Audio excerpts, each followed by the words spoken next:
whoever shows interest এবং যেই টিমরা সেই ধরনের প্লেয়ারদেরকে আনতে চাচ্ছেন তারা আনতে পারবে। বেশ কিছু ইন্টারন্যাশনাল প্লেয়ার্স অলরেডি আগ্রহ দেখাচ্ছে। এটা আমরা ভেরি সুন আপনাদেরকে একটা প্রেস কনফারেন্সের মাধ্যমে জানাবো কোন টিমরা এখানে ইন্টারেস্ট শো করেছে। তারপরে তারা আসলে ওই প্লেয়ারদের সাথে যোগাযোগ করবে এবং তারপরে প্লেয়ারদের নিয়োগ হবে। বাট বেশ ভালো ভালো কিছু স্টার প্লেয়ার্সও আছে যারা ইন্টারেস্ট শো করছে। ক্রিকেটাররা দেখা যায় যে বাইরে কোনো ওভারসিজ লিগ খেলেন না, এই ক্রিকেটাররা খেলেন, তারা বিগ ব্যাশ খেলেন, তারা 100-এর মতো টুর্নামেন্ট খেলেন। ইন্ডিয়ান ক্রিকেটারদের যদি কোনো একটা লিগে আনা যায়, সেই লিগটার গ্লোবালি যে রেকগনাইজেশন সেটা বাড়ে, মাইলেজটা থাকে।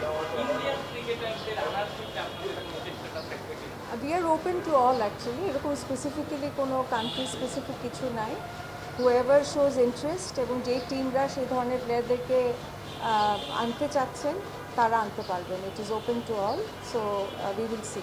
বিশ্বের নানা প্রান্ত থেকে রেমিটেন্স লেনদেনে নগদ নিয়ে এলো হার না মানা হার অফার। সর্বনিম্ন 10,000 টাকার রেমিটেন্স নগদে পাঠালে স্বর্ণের হার জেতার সুযোগ।